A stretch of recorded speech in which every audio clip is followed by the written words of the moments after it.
Minnesota, late summer of 1873.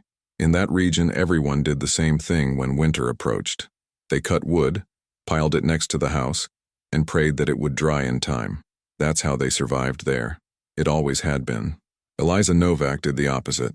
While the others filled their yards with visible logs, her cabin had no pile at all.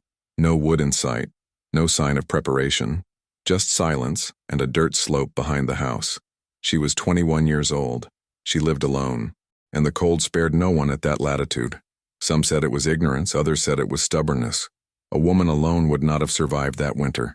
The problem is that, when the first snowstorms arrived, something started to not make sense. Smoke continued to billow from the chimney of Eliza's cabin, even when the cold began to win out over all others, and no one could explain how. In the Duluth region, winter wasn't an event. It was a foregone conclusion. Everyone knew exactly when he would arrive, and everyone knew what he demanded. Wood, lots of wood. Whoever miscalculated would pay with the cold inside their house. Families organized themselves around this. Men spent the summer cutting down trees. Women stacked, covered, and counted logs. Children learned early on the difference between good wood and green wood. It was collective knowledge, repeated without question. Eliza Novak was no longer part of that group. Thrown out of her stepfather's house at the end of August, she received $15 and an implicit deadline. Disappear before winter started costing too much. There were no screams, no arguments, just calculations made in silence. She left without looking back. 2 kilometers outside the inhabited area, Eliza found what no one wanted, a sloping piece of land, poor soil, too difficult to cultivate. To others, it was useless land. To her, it was shelter enough. She built the cabin by herself. Small, low, functional. Nothing there suggested comfort, only permanence. The neighbors watched from a distance, not out of curiosity, but out of expectation. The expectation that it wouldn't last. "She's going to need help," someone once commented. "Either you'll learn the hard way," another replied. What was most striking wasn't the cabin itself. It was what was missing around it. No pile of firewood. As September progressed and October approached, the surrounding houses began to surround themselves with stacked wood. The piles grew like protective walls against the cold that was to come. At Eliza's cabin, the grounds remained clear. She was cutting down trees, yes. Everyone saw it. He was dragging logs down the hillside, but the wood disappeared. There was no sound of an axe splitting wood. There was no smell of fresh wood stacked in the sun. There was nothing. "She doesn't understand how this works," said a woman watching from the road. "Wood needs to dry. Everyone knows that." Eliza never replied. He never explained. He never corrected it. For weeks, she just dug. The hillside behind the cabin began to change shape. Slightly, discreetly. Anyone not paying attention would notice nothing but disturbed earth, but those who observed carefully could see a hole appearing where before there was only rock and compacted soil. Gradually, the comments changed in tone, from concern to disbelief. "Now it's worse," they said. "Burying wood is asking for it to rot." Eliza continued digging. October progressed. The nights grew longer, the air drier.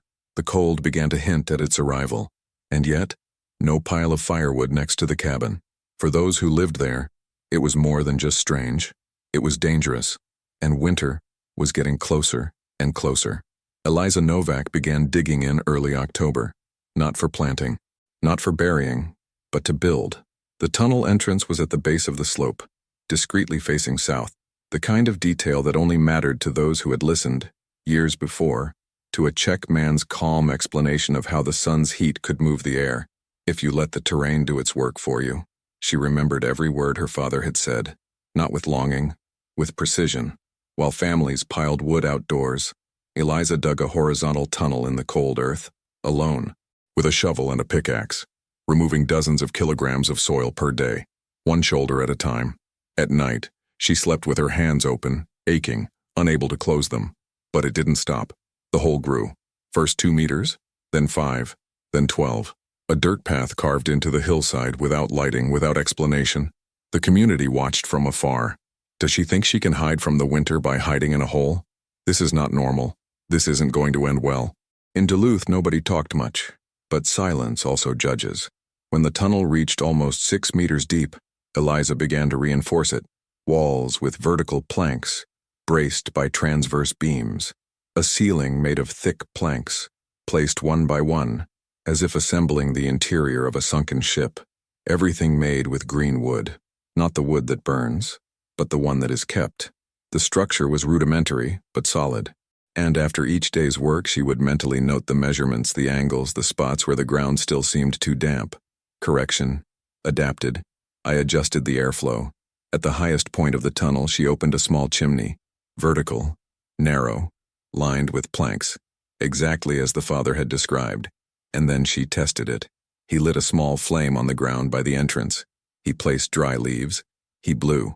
The smoke floated, hesitated, and it began to rise slowly, steadily, until it disappeared up the chimney above. She nodded to herself. It worked, but for the neighbors, the mystery deepened. The trees on the hillside were disappearing. Eliza kept cutting, dragging logs down the hill, disappearing with them inside the hole. She's going to freeze to death. She's storing wood underground. It's going to turn to mud. The visits have begun. 3 women knocked on his door in mid-November. Among them was Elsa Brandt, wife of the owner of the local store. They came to see how she was doing, but the look in his eyes betrayed his intention. We didn't see any firewood outside. It's safe and sound, Eliza replied. Where? She pointed to the hillside.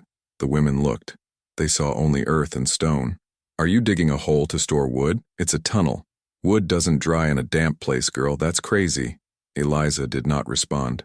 He simply expressed his gratitude for the visit, and he closed the door. The following week, the first snow fell. Weak, but definitive. Winter had arrived, and her cabin, there was still no firewood in sight. The first real cold weather arrived with the wind. Late November, nighttime temperatures below freezing. It wasn't the worst that was yet to come, but it was already enough to turn earth to stone and bones to glass. Inside the tunnel, Eliza began the ritual. He carried freshly cut logs to the interior, one by one, heavy, soaked. He placed them on simple supports erected from raw wood. Wood supporting wood. If one of them failed, everything would collapse. The tunnel floor was smooth, firm, and slightly sloped. The air was moving. She felt it in her skin. It wasn't wind. It was breathing. The hill was breathing. During the following days, Eliza maintained the cycle. Cut, drag, stack, adjust, close the entrance. At night, she slept exhausted. There was no heating except for a small fire that barely kept up with the initial cold. The neighbors began burning the first piles of firewood. The smell of smoke filled the valley. Some were already complaining that the wood was still green. I should have cut it sooner. This year, nothing dried properly. In Eliza's cabin, the fireplace was only lit at night. Few flames. Not very hot. Extreme economy. She trusted that soon the tunnel would deliver on its promises, but it wasn't time yet. In the second week of December, she removed the first log. Light. Lighter than before. Dry. Maybe. She struck with the blade of the axe. Dry sound. Not hollow, but different. He split the trunk in half. Inside, it's still damp. Not enough. She waited again. Another week. Then another one. The wood inside the tunnel looked the same, but the smell had changed. The sour green of the fresh trunk was fading. In its place, the dry aroma of seasoned wood. At the end of the 4th week, she took another test. He split a tree trunk in half. Lighter. That's clearer. He took a fragment and placed it on the fire. The wood caught fire. No rush, but firmly. Clean flame. Almost smokeless. She didn't smile. He didn't celebrate. He only went as far as the tunnel, and it started bringing more. Outside, the landscape was white. Layers of snow covering everything. The neighboring houses burned firewood day and night, but most were still struggling with semi-damp wood, unstable flames, dark smoke, high consumption. Many people were running out of stock ahead of schedule. Eliza silently began to fill her fireplace with wood that no one understood where it came from. Her cabin got warm with less effort, and the smoke was almost imperceptible. In the village, this started to cause a stir. She has some kind of secret. That's no ordinary wood. Where is she keeping all this stuff? No one had an answer. But one thing became clear. She wasn't cold, and the worst was yet to come. January arrived without warning, not because of the date, but because of the sudden change in the atmosphere. On the night of the 18th, the wind changed direction. Sharper, faster, drier. Eliza knew before she saw the snow. The sky grew low. The trees stopped cracking. The sound of the entire world seemed to recede. She spent that night carrying wood into the cabin. More than usual. I didn't say why. Not even for herself. The next day, the temperature dropped 20 degrees in 12 hours. In the other one, 20 more. What began as winter turned into a calamity. Steady wind at 45 miles per hour. Wind chill of 35 degrees Celsius. Non-stop snow. The forest froze from the inside out. Eliza was isolated. But she was ready. On the third day of the snowstorm, she heard knocking at the door. Lows. Irregular. Fracas. It opened. A boy. 14 years, perhaps. Purple cheeks. Holding my breath. My sister. He pointed behind him, unable to finish. Eliza put on her boots. He picked up the fur coat, and he left. 200 meters ahead, the Patterson house was dark. Inside, a group huddled around an almost extinguished fireplace. Thick smoke. Suppressed tears. A 7-year-old girl trembling, her gaze unfocused. Eliza didn't say anything. He went over to the fireplace. He watched the fire. He touched the firewood. Green. Cold inside. No real heat. He went back to the door. It went out, and he reappeared 20 minutes later with 6 logs. Dry. Clara's. The same ones that nobody understood where they came from. He didn't explain. He simply placed it on the fireplace. The flames have shifted. Quickly. Firms. The real heat is back. The girl breathed easier. The father didn't say thank you. He just lowered his head. The following morning, the rumor spread. Eliza had dry firewood. In a tunnel. Was it true? Hinrich Brandt decided to see for himself.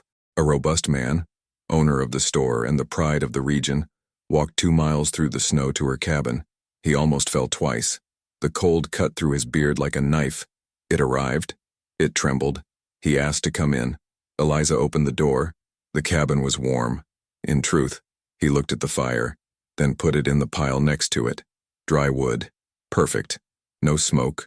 No crackling sounds. Where are you? She pointed. Hinrich followed. He went around the house. He saw the entrance on the hillside. Almost invisible. He went in. It stopped. The tunnel was real. Timber-lined. Stable. Dry. And there, piles of wood. Drier than any of the ones in your storage. That's impossible, he whispered. Eliza explained. Low. Calm down. Air circulation. Slope. Constant temperature. 6 weeks of healing. He touched a log. He tapped it with his knuckles. I am a dad. Dry. Okay. Where did you learn that? My father. In Czechoslovakia. Hinrich looked again, and he understood. She had done all by herself what no man there had ever imagined. A system was created that didn't seem like anything, but it saved lives. The 5th brought even stronger winds. Houses that had withstood the cold began to succumb to internal collapse. Damp walls. Stoves going out. Entire families burning old furniture to stay alive. That's when Eliza realized that what she had built wasn't just hers. Before noon, another knock on the door, then another one, and another one. Everyone with the same request, or almost, do you have firewood? Just a few logs? Just for today? Just for tonight? Eliza did not respond with words. He would just grab his coat, put on his boots, and walk down to the tunnel. He was returning with logs in his arms. Delivery. He closed the door again. On the 4th day, the trail of footprints in the snow between the cabin and the tunnel had become a fixed path. They were parents, children, even elderly people, coming in silence, braving the cold with makeshift sleds, carrying back logs that were drying in a tunnel that no one believed was possible. Eliza never charged. I never chose. He just pointed. And he watched. When Elsa Brandt appeared, nobody was surprised. She stopped at the tunnel entrance. He looked around. He touched the wood with his fingertips. After a long silence, he said, I told you it would rot. Eliza did not respond. It wasn't necessary. Elsa picked up 6 logs. He went back home. Gradually, the conversations changed. Her cabin wasn't empty. She was silent. The tunnel started receiving people from further away. Families who had never spoken to Eliza. Men who laughed at her 2 months earlier. Everyone now saw it for what it truly was. A system. Functional, efficient, simple, and unthinkable, until someone did it first. In 1 week, more than 40 people passed through the tunnel. Eliza continued cutting, replacing, and rotating the batches. While the tunnel breathed, the village began to heat up again. Hinrich returned. This time, with a notebook. I want to learn. Why? I want to build one of those in the warehouse. To sell? Hinrich hesitated, and so as not to make the same mistake again. Eliza drew on the floor. He explained the angles, the flows, the importance of air, not just wood. Hinrich heard. He wrote it down. Do you want payment? He asked. No. Why? Because my father taught me for free. The storm ended on January 27th. The sun appeared weak, without heat. But for the first time in 8 days, the sky was visible. The snow, however, remained. The roads were blocked. The houses were covered. The firewood reserves are depleted. On the main street, families walked with their bodies hunched over, as if the cold had left a permanent mark on their bones. Only one house remained regularly heated. The cabin had no firewood in sight. The rumor became a certainty. What she built saved us. A tunnel that nobody wanted to see. A woman whom no one listened to. In the first week after the snowstorm, Eliza received visitors every day, not with requests, but with silences. Men would leave small bags of flour at the entrance. Women placed sewn-together animal skins on the windowsill. Children would come and wave and run back. No one asked for forgiveness. Nobody needed that. The gesture was enough. Even Elsa Brandt returned, this time alone, without my friends, without the same attitude as before. She stood still in front of the door, gloved hands holding something wrapped up. Eliza opened it. I said nothing. Elsa held out the package. It was an axe. New, recent shine, firm ground. I don't know if you need another one, he said, but I thought it should come from here. Eliza received it. He nodded. He closed the door slowly. Not a word about November. No statement about being wrong. The truth had already been told with her feet when Elsa first entered that tunnel. The following week, Hinrich brought a map. He marked the nearby plots of land with a similar slope. I want to build 3 tunnels. Can you show me how? Eliza walked with him. He showed me the type of soil, the direction of the wind, where to open, where not to touch. Hinrich wrote everything down, with the humility of someone who knew the magnitude of the mistake they had made. You should charge for that, he said. Eliza did not respond. In the spring, the tunnels began to be excavated. The one in the cabin kept working. Now it was supplying fewer families, but it kept turning, wood going in and out like an organism. Eliza never moved house. He never fenced off the land. He never put up signs. But everyone knew where she lived. And what was there? In the following years, the tunnels multiplied. 3 in the village, 1 in Hinrich's warehouse, another one further south built by a man who had only heard about it, all based on the instructions given by Eliza. None recorded on paper, just spoken, shown with gestures, with measurements taken using one's own step. The firewood from these tunnels became known as real dry wood. It burned more. I smoked less. Good morning. People paid more for it, and they asked how that was possible. The answer always came back to the same woman, Eliza, the one from the cabin. She's the one who taught us. There were no signs, not even tributes, but there was no doubt about it either. The following winter, no one doubted the tunnel anymore. On the contrary, many tried to replicate it. Some people made mistakes. They forgot about the slope. They were blocking the airflow. They were going back to Eliza. Mine doesn't work. You dug too high up. The tunnel needs to breathe. The answers were simple, but never dry. Eliza did not teach with arrogance. He taught as someone who simply wanted to ensure that no one else would have to freeze to death out of ignorance.